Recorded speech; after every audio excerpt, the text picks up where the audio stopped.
Memiliki tugas dan tanggung jawab untuk melakukan kegiatan peliputan berita di masa pandemi COVID-19 seperti saat ini menjadi tantangan tersendiri bagi seluruh jurnalis.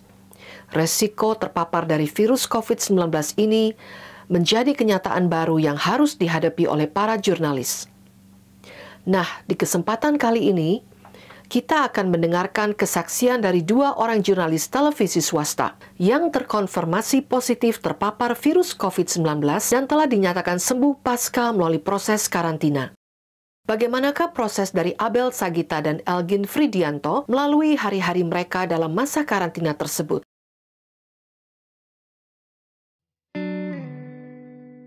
Sebenarnya ini nggak ada perintah dari kantor dan sebagainya. Ini emang keputusanku sendiri untuk swab itu, karena ngelihat potensi yang menurut aku luar biasa ya di aku sendiri untuk sebagai penular gitu, atau aku bisa menularkan ke orang, atau aku juga bisa tertular tuh potensinya gede karena aku kerjanya di lapangan gitu. Aku ketemu banyak orang, aku harus ke tempat-tempat yang bisa dibilang zona merah gitu. Jadi aku memutuskan untuk aku swab aja deh gitu, karena waktu itu juga ditawarin sama teman untuk ada swab nih gitu. Oh udah ikut aja, kapan lagi kan, meskipun ternyata swab agak sakit ya, kayak minum air dari hidung gitu ya. Cuma kayaknya lebih bijaksana gitu untuk aku nggak egois gitu ya, daripada aku menularkan orang lain. Dan akhirnya aku swab di situ. Terus 2 hari kemudian aku ditelepon, terus katanya aku positif gitu.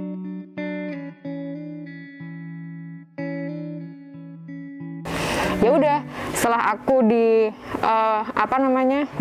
dibilang kalau aku positif COVID-19, aku karantina mandiri semalam karena aku harus ngantri untuk ngedapetin kamar di Wisma Atlet. Waktu itu aku di karantina di Wisma Atlet.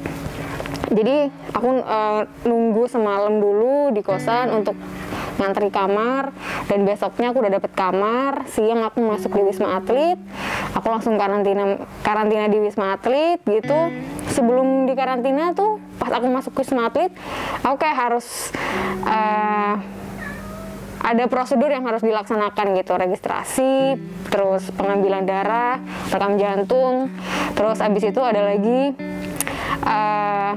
ronsen gitu. Ternyata semuanya itu normal gitu, karena aku sendiri adalah bukan tipikal orang, aku itu masuk dalam kategori orang yang tanpa gejala atau OTG gitu. Jadi semua hasilnya normal gitu, tapi aku tetap harus dikarantina gitu. Nah, setelah itu aku masuk di Wisma Atlet. 9 hari kemudian aku di swab lagi, dan setelah di swab tuh hasilnya ternyata negatif dan aku boleh pulang. Tapi pas aku pulang pun nggak bisa langsung masuk kerja atau melakukan aktivitas seperti sedia kala gitu. Aku harus melakukan karantina lagi di tempat tinggalku atau di kos-kosan, karena aku di Jakarta tinggal di kos-kosan gitu, selama 10 hari lagi gitu. Jadi emang total tuh ada sekitar hampir 25 hari aku melakukan karantina mandiri gitu.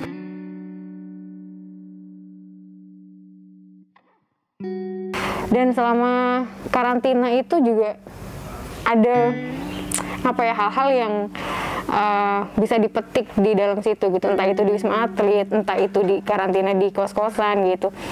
Ada banyak banget support gitu dari orang-orang, dari kantor, dari keluarga, dari teman-teman gitu khususnya, yang setiap hari tuh mereka nelpon nanyain kabar gitu.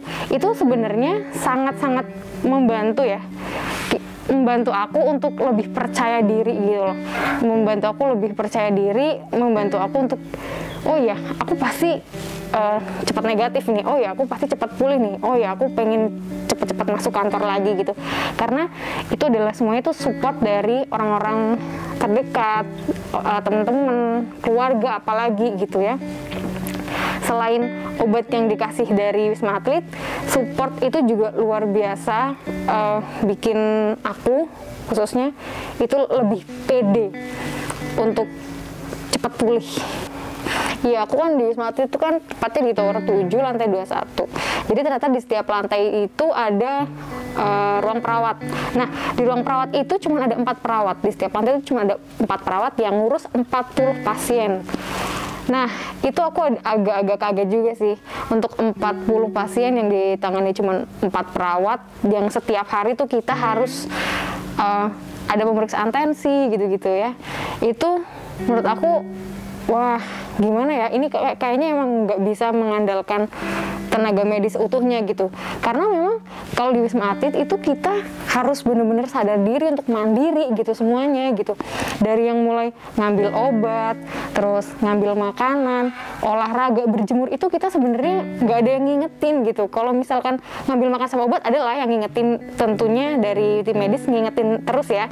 Tapi kalau olahraga, terus berjemur, terus melakukan kegiatan lainnya kayak gitu tuh kita semuanya mandiri gitu. Nggak ada yang belum olahraga ya gitu, nggak ada. Jadi semuanya tuh sendiri gitu. Dan itu sebenarnya adalah salah satu bentuk strategi juga untuk aku sendiri pada saat di Wisma Atlet itu mengelola pikiranku biar nggak stres gitu loh. Karena kan gimana ya, maksudnya aku di situ bareng sama orang-orang yang bener-bener positif COVID-19. Meskipun aku juga positif ya waktu itu, cuma kan di situ nggak semuanya OTG gitu. Di situ banyak orang tua, banyak orang-orang yang emang ada penyakit bawaan, ada orang-orang yang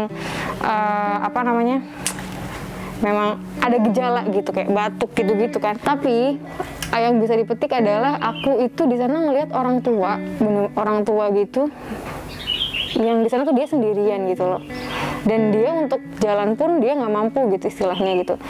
Nah, di sini aku ngelihat bahwa COVID ini kan nggak bisa dijengukin ya, gimana pun kan, mau dia orang tua, mau dia siapa. Tapi kalau dia udah kena COVID dan dia lagi dirawat di Wisma Atlet, ya dia nggak bisa ditengokin gitu. Anak itu nggak boleh nyamperin orang tuanya gitu. Dan itu aku ngerasa kayak, aduh kasihan banget, miris banget gitu loh. Karena pada akhirnya tim medis yang selalu ketok pintu, permisi mau nganterin makan untuk ibu ini, ibu itu gitu sih. Itu sih yang paling ini. Jadi gimana ya, kita bertanggung jawab untuk saling ngejaga gitu loh, biar ya ini orang tua ketularan siapa gitu kan, pastikan. Nah itu kayak tanggung jawab kita semua untuk saling ngejaga gitu.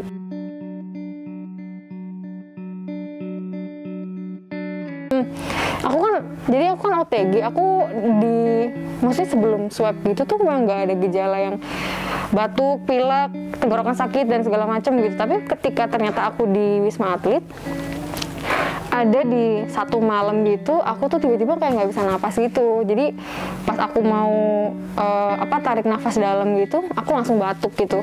Dan itu tuh serem banget sih buat aku ya, karena ini apa nih, masa aku nggak bisa napas gitu. Itu bener-bener yang tarik nafas langsung batuk, itu aku takut banget. Dan aku itu langsung call dokter gitu, dan dokternya emang langsung datang untuk ngelihat kondisi aku sih waktu itu gitu. Dan itu menurut aku satu hal yang mengerikan ya dari COVID, yang aku kira tadinya aku bener OTG loh, karena aku nggak orang tanpa gejala, aku nggak ada gejala apa-apa gitu. Tapi ketika aku dirawat, tiba-tiba di satu malam itu aku ngalami hal kayak gitu. Dan ada juga di hari-hari keberapa ya, hari keempat atau kelima gitu, tiba-tiba aku tuh nggak bisa ngerasain rasa makanan yang ada di situ. Kayak ini asin atau enggak sih gitu, ini beneran masakannya rasanya kayak gini ya, atau ini emang untuk orang sakit atau gimana gitu.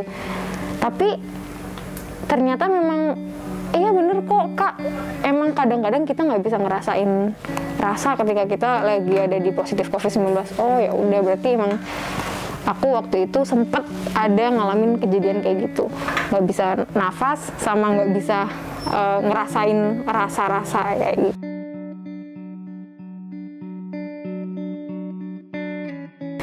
Iya, kalau saran aku sih kita saling ngejaga aja gitu, patuhi protokol kesehatan lah gitu. Paling gampang tuh ya pakai masker gitu kan. Kemana-mana aku selalu bawa hand sanitizer gitu. Itu menurut aku adalah hal yang paling mudah untuk kita lakukan, untuk kita bisa saling ngejaga gitu. Aku tuh bisa pakai masker, itu berarti aku ngejaga diriku sendiri, dan itu otomatis akan aku ngejaga orang lain atau di sekitar aku gitu. Itu sih, karena kita nggak boleh egois gitu loh. Maksudnya apa sih yang bisa kita kasih ke orang lain?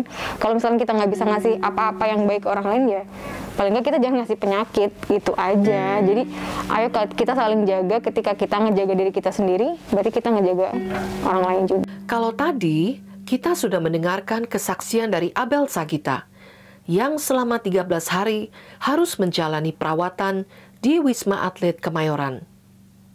Berikut ini adalah kesaksian cerita dari Elgin Fridianto yang memilih untuk melalui proses karantina mandiri.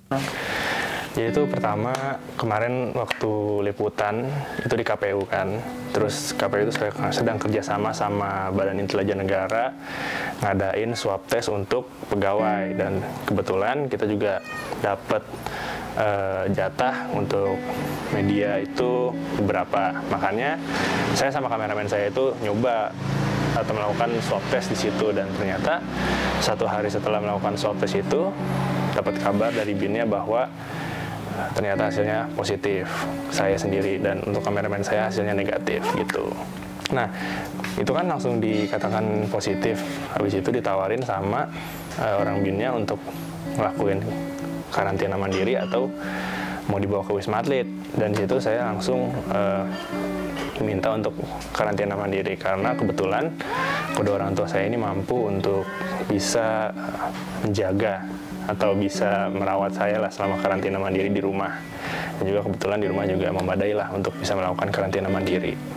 Untuk karantina mandiri itu memang dikatakan 14 hari, namun sejak hari pertama karantina mandiri hingga hari ini itu sudah sekitar 20 harian gitu Bang.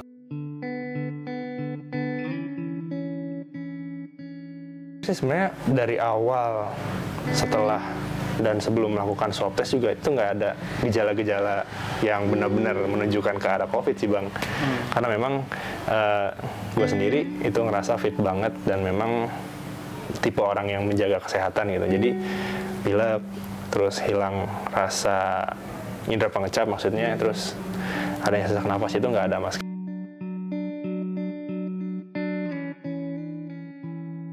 Ya udah gitu, karena setiap orang bisa kena sama penyakit dan pasti ada saatnya dimana orang itu sembuh, dan meskipun penyakitnya itu yang sekarang COVID-19 banyak orang bilang memang jadi parno mungkin kalau misalnya ketemu sama saya, dan saya juga mengalami sendiri. Ada beberapa teman saya saat saya ingin berkegiatan lagi di luar, yaitu waktu main basket kemarin itu sempat diminta untuk tidak ikut dahulu meskipun sudah dinyatakan negatif di swab test yang kedua. Namun itu bukan menjadi mengganggu psikologi saya sendiri. Saya juga mengerti dengan mereka kalau mereka juga itu takut. Dan saya akhirnya menjelaskan, dan akhirnya di pertemuan berikutnya saya ikut main basket lagi. Gitu Bang.